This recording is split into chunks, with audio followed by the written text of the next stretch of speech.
Oui, alors, je ne l'ai pas dit, quand vous venez, donc vous vous présentez et vous dites votre sujet, puisque les sujets sont libres. Je vous remercie. Donc mon sujet sera la plaidoirie, une illusion nécessaire. Mesdames, messieurs les membres du jury, chers futurs contradicteurs, bonjour. Ne vous êtes-vous jamais, chers membres du jury, perdus en paroles? N'avez-vous jamais, tant bien que mal, de tenter de vous extirper d'une situation ambiguë, embarrassante, d'un long silence, par des paroles savamment présentées? N'avez-vous enfin jamais tenté de berner un interlocuteur, réticent, méfiant, loin d'être acquis à votre cause? N'avez-vous jamais tenté de le mener en bateau, lui le jeune mousse inexpérimenté?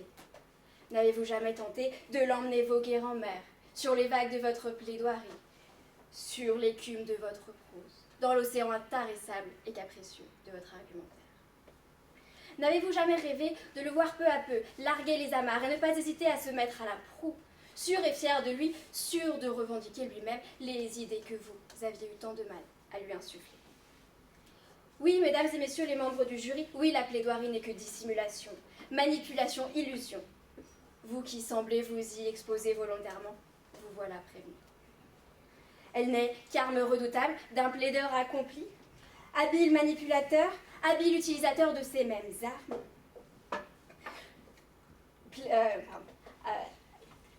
Arme redoutable d'un plaideur accompli, jouant avec brio, jouant sur votre pathos avec brio, parvenant aisément à vous perdre dans son labyrinthe des mots, labyrinthe dont Dédale lui-même en serait si fier. Partant de Mistral, elle n'hésiterait pas à vous conduire au large, à vous laisser dériver, si les obstacles du temps limité ne venaient bloquer sa course. Allons, comment croire, chers membres du jury, comment croire un instant que votre avocat, plaideur accompli, utilisateur habile de ces mêmes armes, comment croire que votre avocat est là pour vous défendre? Paroles incompréhensibles, expressions savamment travaillées, ponctuation quasi inexistante, figure de style, voyelles appuyées, silence, regard. Ajoutez-y 2 ou 3 arguments d'autorité, un soupçon de mauvaise foi et vous en ferez un marin aguerri. Le verbe si bien manié n'est autre que camouflage, travestissement, dissimulation, faux semblant, dernière issue d'un profane désœuvré, dos au mur ne sachant vers qui se tourner. Qui n'aime point assez le vice, n'aime point assez la vertu, écrit Rousseau. Oseriez-vous l'accuser d'être un homme vertueux? Lui, le plaideur qui se complaît si aisément dans le vice de sa prose? Lui dont la langue bien pendue ne tolère le silence que pour reprendre son souffle. Mais André Mauroy ne dit-il pas que l'art est un effort pour créer à côté du monde réel un monde plus humain? N'est-ce pas là le but de tout plaideur? Créer un monde plus humain? Être un artiste? C'est un artiste qui se complaît dans les mots, certes, mais un artiste dont la sensibilité naturelle vient colorer des lois ternes et sans saveur. La plaidoirie n'est qu'une illusion, certes, mais une illusion ô combien nécessaire. L'avocat, le plaideur est un artiste, maniant la langue avec brio, artiste oui, naturellement plus anxieux de l'image que renverra sa prestation, plutôt que de l'issue qui en résultera.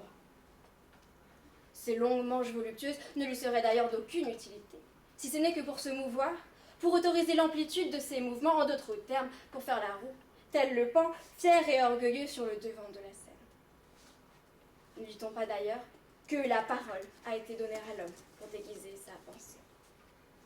Comment espérez-vous enfin, mesdames et messieurs les membres du jury, comment espérez-vous transporter autrement quiconque dans cet état d'hypnose, dans ce sommeil si délicat, ponctué de doux rêves, dont l'on le sait tous, les juges ont bien besoin pour prendre une décision? Qui d'autre s'y attacherait mieux qu'un plaideur, lui que l'on accuse si facilement de perdre ses paroles en romance? Si la plaidoirie est une illusion, elle n'en est pas moins une arme, un outil ô combien indispensable. Alors il est temps, mesdames et messieurs les membres du jury, il est temps de cultiver les illusions. Mais apprenez également, chers membres du jury, que tout plaideur vit aux dépens de celui qui l'écoute. Merci.